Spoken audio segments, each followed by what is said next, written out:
Materi kali ini saya akan bahas adalah inflasi.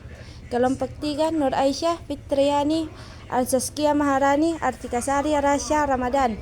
Pengertian inflasi. Inflasi merupakan suatu proses meningkatkannya harga-harga secara umum dan terus-menerus.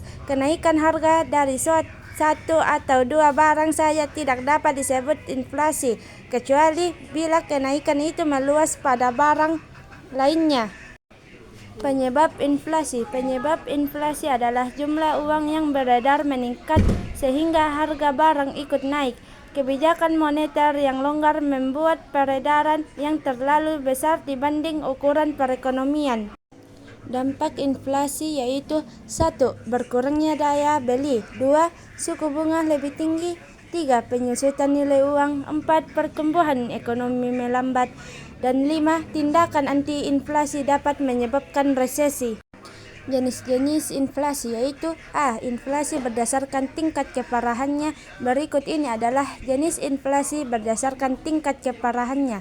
1. Inflasi ringan. Inflasi di bawah 10% setahun. 2. Inflasi sedang. Inflasi antara 10% sehingga 30% setahun. 3. Inflasi berat. Inflasi antara 30% hingga 100% setahun.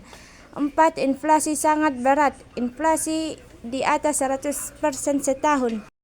B. Jenis inflasi berdasarkan tempat asalnya. 1. Inflasi dalam negeri, domestic inflation.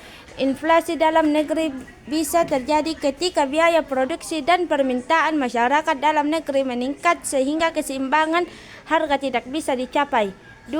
Inflasi dari luar negeri, imported inflation, terjadi karena harga barang impor meningkat. Barang-barang dari luar negeri mengalami kenaikan harga sehingga konsumen dalam negeri juga perlu membayar lebih.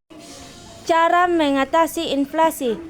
A. Kebijakan moneter, yaitu kebijakan pemerintah melalui bank sentral sebagai otoritas moneter untuk mengendalikan jumlah uang yang beredar untuk mencapai kestabilan ekonomi.